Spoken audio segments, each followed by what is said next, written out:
सबसे पहले भगवान भोलेनाथ के चरणों में प्रणाम करती हूँ, मेरा प्रणाम स्वीकार हो। आदिशक्ति माँ भवानी गौरा के चरणों में प्रणाम करती हूँ, मेरा प्रणाम स्वीकार हो। आप सभी गुरु भाई गुरु बहनों के चरणों में प्रणाम करती हूँ, मेरा प्रणाम स्वीकार हो। गुरु भाई गुरु बहनों, आप लोगों के साथ से, आप लोगों के सपोर्ट से महादेव की कथा और शिव शिष्यों तक पहुँचती है। तो आप लोगों से हाथ जोड़ के निवेदन है कि आप लोग कथा को ज़्यादा से ज़्यादा शेयर करिए ताकि महादेव की कथा और शिव शिष्यों तक पहुंच सके। अगर जो आप लोग चैनल पे नए तो चैनल को सब्सक्राइब कर लीजिए ताकि जो भी वीडियो पड़े, जो भी कथा पड़े, वो आप लोगों तक आसानी से पहुंच जाए। कमेंट में भगवान का नाम जरूर लीजिए। भगवान का नाम लिखने से, बोलने से सारे कष्ट दूर हो जाते हैं, सारी परेशानी दूर हो जाती है।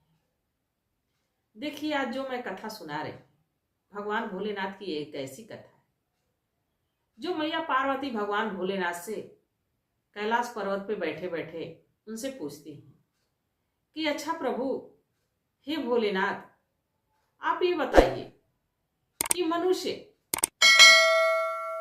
दो संतानें एक ही कोख से पैदा होती हैं, पर दोनों में इतना मतभेद क्यों हो जाता है, इतना भेदभाव क्यों हो जाता है?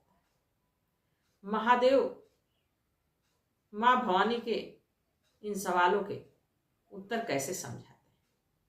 कहते हैं, हे देवी, मैं एक कथा सुना रहा हूं, उस कथा को ध्यान से और प्रेम पूर्वक आप सुनिए, आपको सारी बात समझ में आ जाएगी।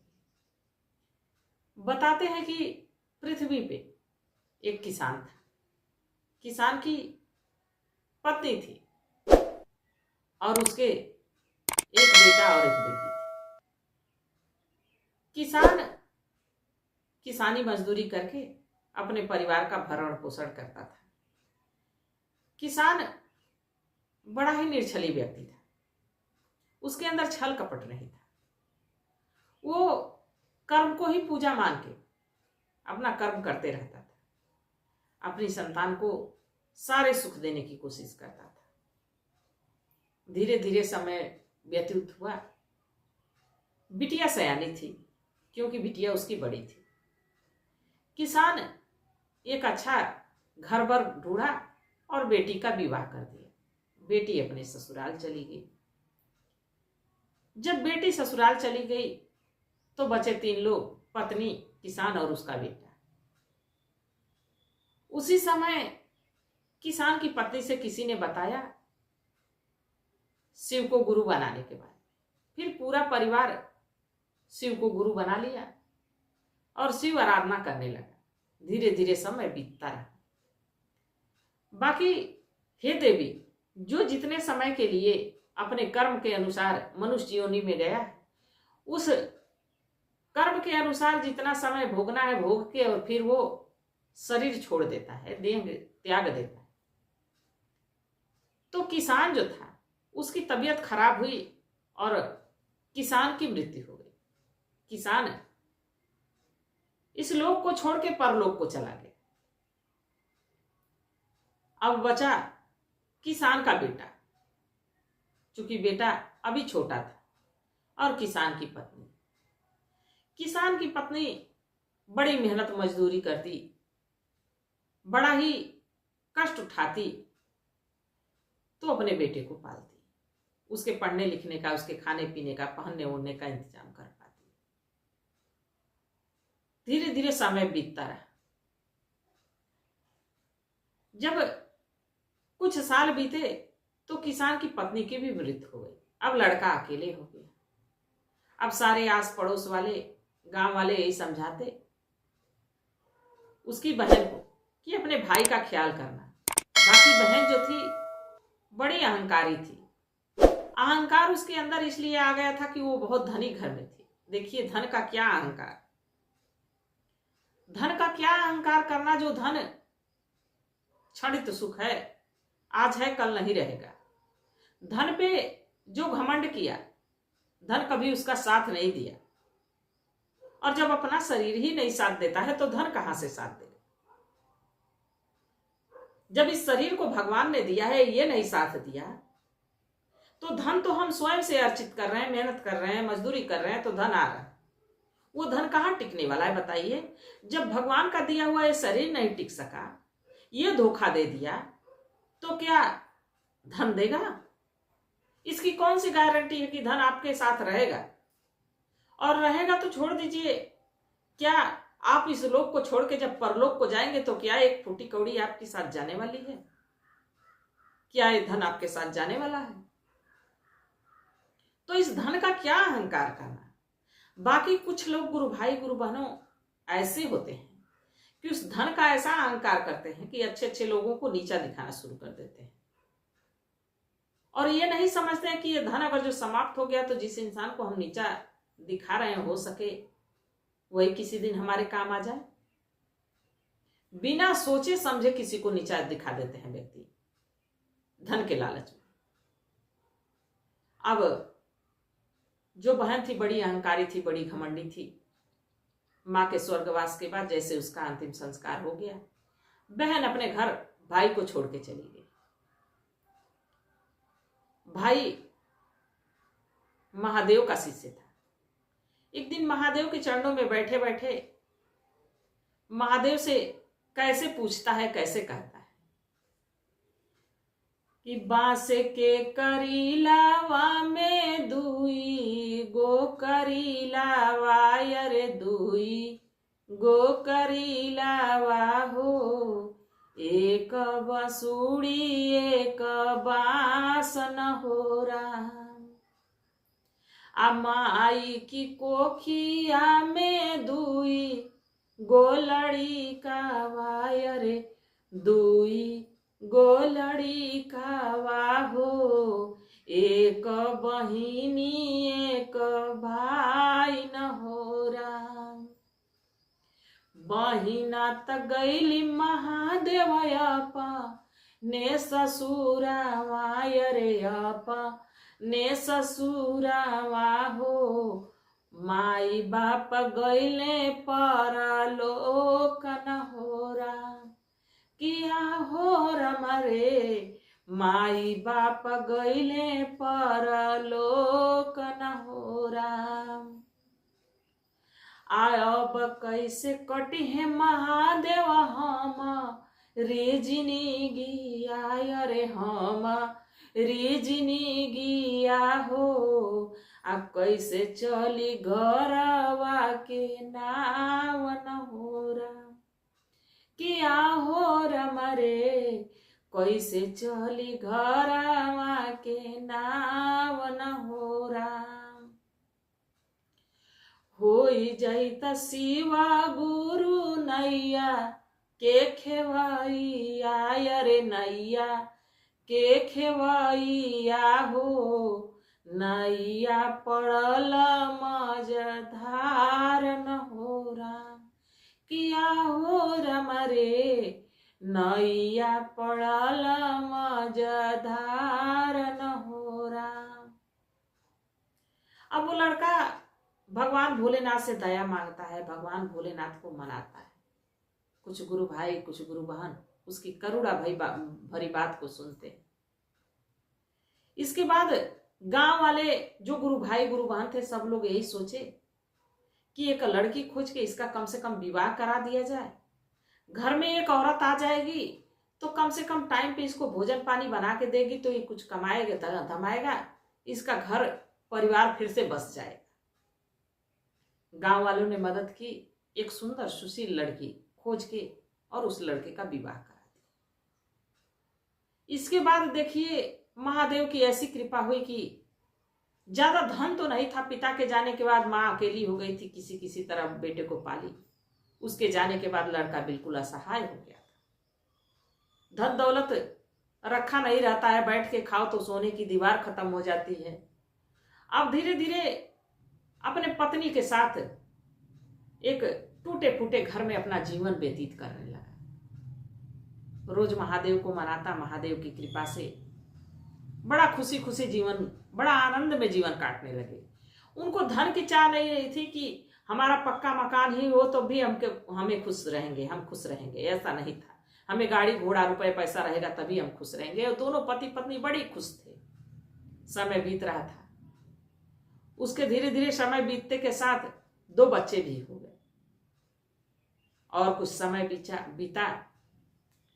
एक बार उसकी जो बड़ी बहन थी उसकी लड़की का विवाह पड़ा।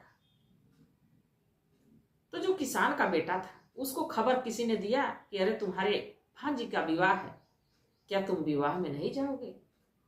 जब ये बात सुना तो उसके पैरों तले जमीन निकल गई कि हमारी एक ही बहन है और हमें पूछा तक नहीं।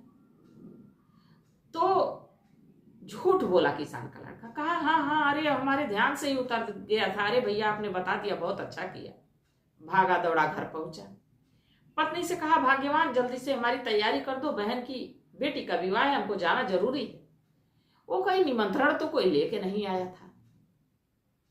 अरे कहा कि अरे निमंत्रण मिला था मुझे, मैं तुमको बताना भूल गया था।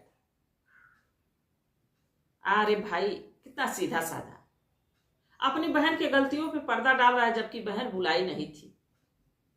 उसकी पत्नी उसके पास कुछ पैसे थे, उससे थोड़ा सा मीठा खरीद के लेके आई, कुछ बच्चों के लिए कपड़ा लता देके और एक झोले में पैक करके अपने पति को भेज दी। भाई पहुंचता है। जब भाई पहुंचता है वहां चारों तरफ भीड़ लगी होती है। उसकी बहन की देवरानी देखती है कि जेठानी जी का भाई आया है, दौड़ के जाती है, कहती है दीदी दीदी आपके भैया हैं। तो कहती है कि अच्छा ये बताओ वो कैसा दिख रहा है, क्या पहना है? देवरानी कहती है कि फटा पुराना सा कपड़ा पहने हैं और हाथे में एक मैला कुचैला झोला लिए। अब जब ये बात सुनती है तो उसका पारा हाई अपनी देवरानी से कहती है कि उसको पीछे के दरवाजे से लेके आ। देवरानी जाती है, जेठानी के भाई को पीछे के दरवाजे से लेके जाती है। जैसे बहन के पास पहुंचता है तो भाई कहता है दीदी लग रहा है कि तुम कार्य में व्यस्त थी, हमको निमंत्रण देना भूल गई थी। बाकी मैंने सुना तो सोचा कि बहन भूल गई होगी, ढेर सारे काम रहते शादी में, मैं स्वयं ही चला आया। बहन कही कि तुम मूर्ख हो, क्यों आए हो मेरे दरवाजे? मेरी बेइज्जती कराने, मेरी नाक कटवाने आए हो? क्यों आए हो? ऐसे अमीर लोग होते हैं, गरीब लोगों से उनकी नाक कटती है, बेइज्जती होती है। ऐसा अमीरी का भूत चढ़ा रहता है कि गरीब का दिल नहीं दिखता है, उसका साफ मन नहीं दिखता है।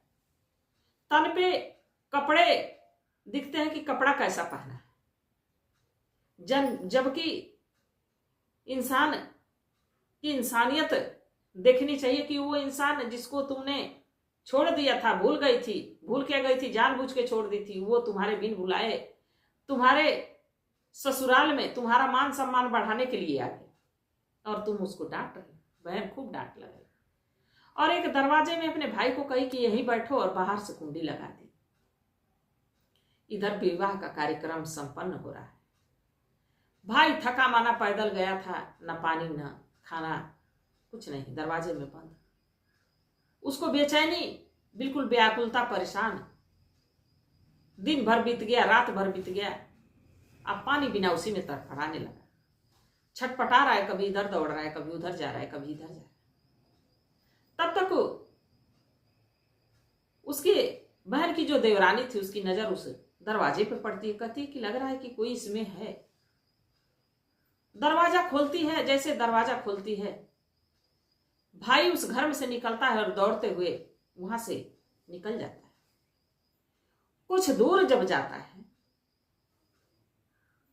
तो मूर्छित होकर गिर जाता है और जब मूर्छित होकर गिर जाता है तो भगवान भोलेनाथ को रह नहीं जाता। भगवान भोलेनाथ एक बूढ़े का रूप बना के वहां आते हैं, अपने कमंडल से जल छिड़कते हैं, लड़का उठ के बैठ जाता है। भगवान पूछते हैं कि अरे भैया तुम रास्ते में मूर्छित पड़े थे, कहां जा रहे? सारी अपनी दशा को रो के सुनाता है और कैसे सुनाता है। सुन बहो बाबा हम रिया राजी आया रे, हम रिया राजी आहो, बहिनी घरे भयने कबिया न हो राम। ओही रे बियाहवा में हम हूँ त गईली, अरे हम हूँ त गईली हो, आ मिलल नाही जल पान न हो राम। आ पानी को पियासल बाबा वो से भागली, अरे वो से भागली हो, लागल करमवा में आगन हो राम। किया हो राम रे, लागल करमवा में आगन हो राम। बहिना त हमर हवी माई के समान, अरे माई के समान हो, भाई नाही हम के समझ न हो राम। किया हो राम रे, भाई नाही हम के समझ न हो राम। वो किसान का लड़का बूढ़े बाबा को सारी बात सुनाता है कि हे बाबा, मैं गरीब हूं, हमारी बहन हमारे माँ के समान है, अमीर है, अपने ससुराल में है, उसकी बेटी का विवाह था, मैं जाना वहां गया, पर पानी तक हमको नसीब नहीं हुआ, वहां से मैं भागते दौड़ते भागा हूं, आके यहाँ गिर गया। बाबा कहे अच्छा, अपने कमंडल से जल निकाल के दिए, कहे कि लो पियो। लड़का पी के जब थोड़ा सा अपने आप को अच्छा महसूस किया तो कहा कि बाबा अब घर चलता हूं, हमारी पत्नी हमारे बच्चे इंतजार कर रहे हैं। बाबा अपनी झोली से एक खरबूज निकाल के देते हैं, कहते ऐसा कि कहीं से मिल गया है खरबूज, हम बूढ़ा हूं, इतना खरबूज का करूंगा क्या, ले जाओगे तो तुम्हारे बच्चे खाएंगे। अब वो किसान का लड़का उस खरबूज को लिया, सिर पे रखा और लेके चल दिया। जब घर पहुंचा तो लड़के दौड़ के आए कि आप फुआ के पास से आ रहे हैं, फुआ के पास से आ रहे हैं, क्या लेके आ रहे हैं। पत्नी आई, बड़े थके मादे लग रहे हैं, पानी उनी दी। इसके बाद वो पानी पिया, वहां से चला गया। क्या बताता कि बहन के यहाँ क्या हमारी सेवा हुई, चला गया। पत्नी उसका झोला उठा के लेके जाती है, देखती है तो तरबूज है, तो कह रही है लग रहा है कि हमारी ननद हमारे बच्चों के लिए तरबूज भेजी।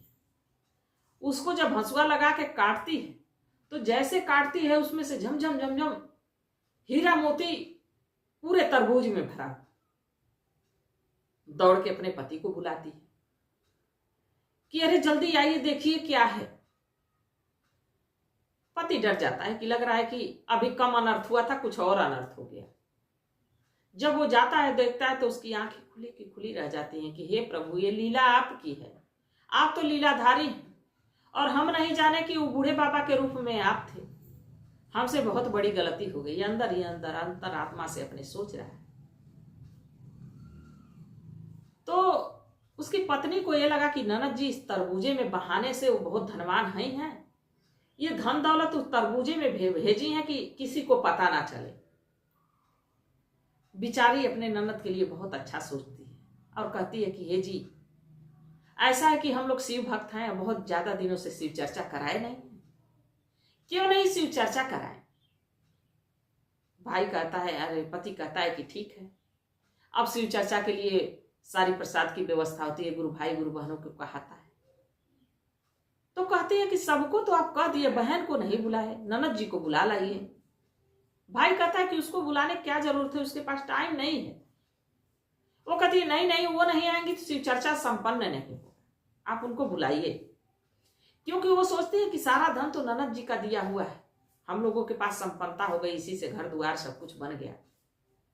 अब वो अपनी बहन को बुलाता है और खूब बढ़िया कपड़ा लत्ता पहन के, खूब बढ़िया बैग में, खूब चांदी के पेपरों में लिपटा हुआ मिठाई लेता है और लेके अपने बहन के घर जाता है। जब बहन के दरवाजे पे पहुंचता है तो उसकी देवरानी कहती है कि दीदी दीदी, आपके भैया आए हैं।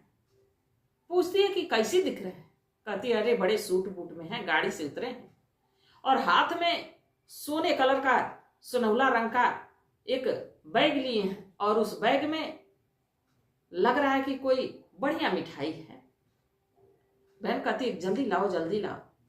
भाई को पलंग पे बैठाती है और उनके खाने पीने के लिए बढ़िया बढ़िया तरह की मिठाइयां 56 भोग वहां ला देती।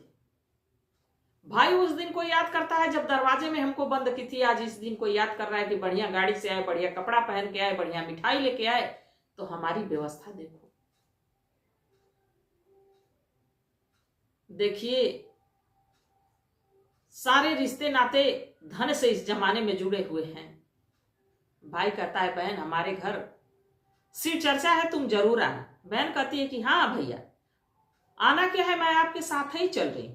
तैयार होती है, भाई के साथ गाड़ी में बैठ के बहन अपने मायके आती है। अब शिव चर्चा वाले दिन शिव चर्चा में सारे लोग जुटते हैं। शिव चर्चा खूब बढ़िया से खूब आनंदित होता है शिव चर्चा। आज जब शिव चर्चा हो जाता है तो भाई कहता है कि बहन की अब विदाई कर देनी चाहिए। हम लोग कहाँ गरीब और क्या धनवान घर की है, इसको यहाँ दिक्कत परेशानी होगी, इसकी विदाई कर देनी चाहिए। गया बाजार से खूब बढ़िया साड़ी कपड़ा जेवर सब कुछ लिया। सोनार से कहा कि हमारी बहन के लिए एक ऐसी पायल बनाओ जो पायल चले तो झमझम की आवाज करते हुए बोले। सोनार खूब बढ़िया पायल बनाया, भाई लेके आया, साड़ी कपड़ा गहना सब कुछ बहन को दिया। बहन को पाँव में पायल पहना दिया गया। जब निकलने लगी तो पायल कैसे बोलता है कि भाई का कैलू नाही तू ताई जाती आयर तू ताई जाती आहो आ तू हर बढ़ल सम्मान न हो राम। जब तू आइलू हो अपने नई हरावा हो अपने नई हरावा हो आ भौजी दिहली जी रखोई छन हो राम। आ भैया तू भर गईले तू मुना लू के वाड़ी आयर मुना लू के वाड़ी आहो आ दिहलू ना उनके जल पान न हो राम। पायल से आवाज निकलती है, भाई को तुमने जलपान नहीं कराया। और वही भाई है कि तुम्हारी इतनी सेवा किया, मान सम्मान किया, तुम्हारी भौजाई तुमको जीरा का खोइछा दे रही है, तुम्हारी विदाई इस तरह कर रही है। सारे लोग सुन के इस बात को अचरज में उसके आंखों से लोर गिरने लगा और अपने भाई और भौजाई से, छोटे दोनों भाई भौजाई से माफी मांगते कि हमें क्षमा कर दो, माता पिता के जाने के बाद तुम लोगों का मैं साथ नहीं दी। धन के घमंड में मैं अहंकारी हो गई थी। तो भौजाई कहती है कि दीदी आप ऐसा क्यों कर रही हैं, आप ही का दिया हुआ तो धन है। कहती है नहीं नहीं मुझे क्षमा कर दो भाभी, मैं कुछ नहीं दी थी। तब भाई बताता है कि मैं आ रहा था तो रास्ते में मूर्छित हो गया, तो मुझे एक बाबा मिले और बाबा मुझे तरबूज दिए और तरबूज मैं घर लाया तो उसमें से धन दौलत निकला। अब वही महादेव की जय जयकार होने लगी कि सब महादेव की कृपा है। तो जिसका कोई नहीं होता है उसके महादेव होते।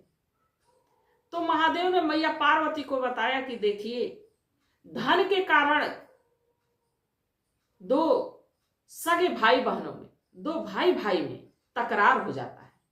ये धन के कारण कुछ लोग जुड़ जाते हैं और धन के कारण कुछ लोग बिखर जाते हैं।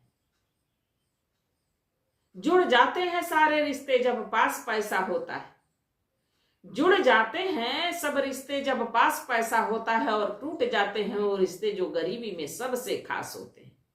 जो सबसे खास रिश्ते होते हैं, आपके पास धन नहीं है वो रिश्ते टूट जाते हैं। आपको पूछने नहीं आएंगे कि आपकी हालचाल क्या चल रही है, आप दुख में हो, परेशानी में हो, आप पे क्या मुसीबत आ रही है, आप पे क्या सुख आ रहा है, कुछ नहीं, वो नहीं पूछेंगे। क्योंकि वो कतराएंगे कि कहीं मैं गया तो कहीं अपने ही घर से कुछ देना ना पड़ जाए।